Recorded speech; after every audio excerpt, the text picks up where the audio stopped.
10 साल पहले बंबई में एक तूफान आया था।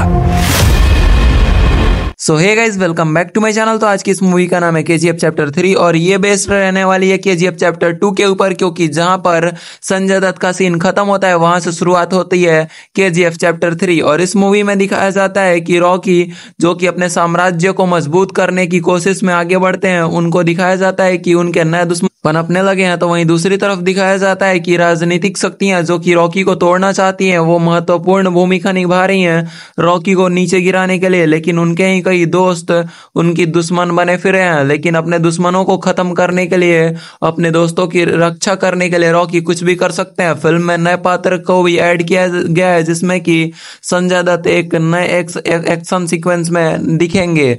फिल्म में नए पैमाने पर एक्शन सीक्वेंस को ऐड किया गया है जो दर्शकों को बांधे रखेगी रॉकी की यात्रा में। आगे दिखाया जाता है कि वह अपने केजीएफ को मजबूत करने के लिए वह भारत का सबसे शक्तिशाली इंसान बनना चाहता था, लेकिन उसकी यह शक्ति दुश्मनों के खिलाफ आगे बढ़ने लगी और भड़काने का काम कर रही है। कोई रॉकी को खत्म करना चाहता है तो वहीं विरोधियों का सामना करने के लिए रॉकी एक राजनीतिक शक्तियों को बना रहा है। और दूसरी तरफ दिखाया जाता है कि माफिया और उसके दुश्मन जो कि उसी को समाप्त करने की योजना बना रहे होते हैं, उसको नाकाम करने के लिए रॉकी अपने एक खुद की गैंग खड़ी करना चाहता है। और रॉकी एक पूरी पलटन को अपनी फैमिली की सुरक्षा के लिए छोड़ जाता है, जो जहाँ के दिखाया जाता है कि रॉकी अपनी परिवार को लेके बहुत सीरियस होता है, जहाँ पर वो अपनी फैमिली को खोना नहीं चाहता है। लेकिन दूसरी तरफ ये भी दिखाया जाता है कि रॉकी जो कि अपने पिछले दुश्मन को छोड़ चुका होता है वो उसी के पीछे पड़ा होता है। और साथ ही में वो सीक्वेंस में ऐड किया जाता है कि रॉकी को खत्म करने की साजिश बना रहा है। कई राजनीतिक पार्टियां और केजीएफ को खत्म करने के पीछे पड़ी होती हैं, लेकिन